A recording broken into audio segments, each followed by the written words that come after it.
क्या स्वास्थ्य के लिए 5G नेटवर्क हानिकारक है? क्या 5G नेटवर्क वाले हाई रेडिएशन फ्रीक्वेंसी के कारण कैंसर होता है? 5G रेडिएशन से होने वाले खतरों के बारे में जानने से पहले हमें यह समझना होगा कि आखिर यह रेडिएशन क्या होता है, यह कितने तरह का होता है और यह कैसे उत्पन्न होता है और यह हमारे स्वास्थ्य पर कैसे प्रभाव डालता है। दोस्तों, अगर आसान भाषा में बोला जाए तो रेडिएशन मूल रूप से वेव और पार्टिकल के रूप में यात्रा करने वाली ऊर्जा है। यह अस्थिर परमाणुओं से उत्पन्न हो सकता है, जैसे कि रेडियो डीके अर्थात रेडियो एक्टिव पार्टिकल का क्षय होना, या मशीन के द्वारा भी उत्पन्न किया जा सकता है। रेडिएशन के विभिन्न रूप होते हैं और इसके अलग अलग गुण और प्रभाव होते हैं। रेडिएशन मुख्य दो प्रकार के होते हैं, पार्टिकल रेडिएशन और इलेक्ट्रोमैग्नेटिक रेडिएशन। पार्टिकल रेडिएशन तेजी से चलने वाले सब एटॉमिक पार्टिकल के माध्यम से रेडिएशन एनर्जी को ट्रेवल कराते हैं, जैसे कि alpha particle radiation, beta particle radiation. Electromagnetic radiation में इलेक्ट्रोमैग्नेटिक फील्ड की तरंगे होती हैं जो रेडिएशन एनर्जी को ट्रेवल कराती हैं। इसमें radio wave, microwave, infrared, visual light, ultraviolet, x-ray और गामा रेज शामिल हैं। ये सभी तरंगे इलेक्ट्रोमैग्नेटिक स्पेक्ट्रम का हिस्सा हैं। इलेक्ट्रोमैग्नेटिक स्पेक्ट्रम फ्रीक्वेंसी, वेवलेंथ और फोटोन एनर्जी की एक श्रृंखला है। इसमें फ्रीक्वेंसी 1 हर्ट्ज से 10⁻25 हर्ट्ज से उठती है। ऊर्जा के आधार पर हम रेडिएशन को दो भागों में बांटते हैं, आयनाइजिंग रेडिएशन और non ionising radiation. Ionising radiation उन कणों या विद्युत चुंबकीय तरंगों को कहते हैं जिसमें इतनी ऊर्जा होती है कि वे परमाणुओं और अणुओं से टकराते हैं और उनके इलेक्ट्रॉन निकालकर उन्हें आयनित कर देते हैं, जिससे उस पदार्थ की मूल संरचना में बदलाव हो जाता है। इस रेडिएशन का स्वास्थ्य पर अत्यंत भयानक प्रभाव हो सकता है। हमारे डीएनए के परमाणु में छेड़छाड़ होने के कारण कैंसर भी हो सकता है। कुछ स्थितियों में यह लाभकारी भी होते हैं, जैसे स्वास्थ्य चिकित्सा में इसका उपयोग किया जाता है। अल्ट्रावायलेट, एक्सरे और गामा रेज आयनाइजिंग रेडिएशन के उदाहरण हैं। नॉन आयनाइजिंग रेडिएशन उस विद्युत चुंबकीय तरंग को कहते हैं जिसमें परमाणुओं और अणुओं को आयनित करने की पर्याप्त ऊर्जा नहीं होती। इससे मानव शरीर पर ज्यादा प्रभाव नहीं पड़ता, लेकिन कुछ कंडीशन में यह हानिकारक भी होते हैं। Radio wave, microwave, infrared, visual light non ionising radiation के उदाहरण हैं। विजुअल लाइट भी एक तरह का रेडिएशन ही है जो हमें सूर्य से प्राप्त होता है। जैसा कि हमने पाया, रेडियो फ्रीक्वेंसी या रेडियो वेव एक तरह का नॉन आयनाइजिंग रेडिएशन है। यह इलेक्ट्रोमैग्नेटिक स्पेक्ट्रम में 3 किलो हर्ट्ज से लेकर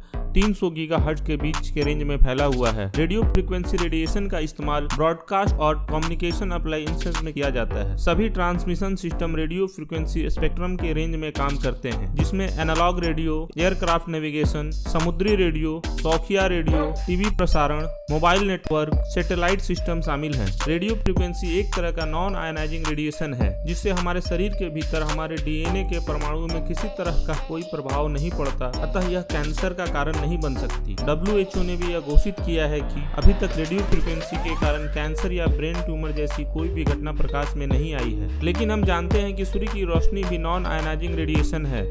लेकिन अगर हम सूर्य की रोशनी में अधिक समय रहते हैं या इसकी मात्रा अधिक पड़ती है तो हमारा शरीर गर्म हो जाता है। उसी तरह माइक्रोवेव भी एक नॉन आयनाइजिंग रेडिएशन है, लेकिन यह भोजन को गर्म कर देता है। रेडियो फ्रीक्वेंसी भी हमारे शरीर के द्वारा अवशोषित की जा सकती है और इसकी अधिक मात्रा हमारे शरीर को गर्म कर सकती है। भारत सरकार 5G सेवाओं के लिए 3.3 गीगाहर्ट्ज से 36 गीगाहर्ट्ज रेंज की नीलामी करने की योजना बना रही है। यह नीलामी संभवतः 2022 की पहली 6 माही में होगी। 5G लॉन्च होने के बाद हमारे चारों तरफ काफी मात्रा में सेलफोन टावर दिखेंगे, जिससे रेडियो फ्रीक्वेंसी इलेक्ट्रोमैग्नेटिक फील्ड में काफी वृद्धि होगी, जिससे हमारे शरीर का तापमान बढ़ने की आशंका बन सकती है। इसका हमारे स्वास्थ्य पर हानिकारक प्रभाव भी पड़ सकता है। International commission on non ionising radiation protection ने कहा है कि रेडियो फ्रीक्वेंसी EMF में मानव शरीर में प्रवेश करने की क्षमता होती है। इसका मुख्य प्रभाव एक्सपोज टिश्यू के तापमान में वृद्धि होना हो सकता है। मानव शरीर इस छोटे तापमान वृद्धि को उसी तरह एडजस्ट कर सकता है जैसे वह व्यायाम या खेल कूद की गतिविधि करते समय करता है। हालांकि एक निश्चित स्तर के ऊपर रेडियो फ्रीक्वेंसी एक्सपोजर और साथ में तापमान में वृद्धि गंभीर स्वास्थ्य प्रभाव जैसे हीट स्ट्रोक और टिश्यू डैमेज अर्थात जलने जैसी समस्या को उत्तेजित कर सकते हैं। रेडियो फ्रीक्वेंसी EMF की एक सामान्य विशेषता यह है कि फ्रीक्वेंसी जितनी अधिक होगी, EMF के शरीर में प्रवेश करने की गहराई उतनी ही कम होगी। क्योंकि वर्तमान में उपयोग में आने वाली 4G टेक्नोलॉजी से 5G technology high EMF frequency यानी 24 गीगाहर्ट्ज से ऊपर उपयोग कर सकती है, इसलिए यह रेडियो फ्रीक्वेंसी अधिक सतही अवशोषित की जा सकती है।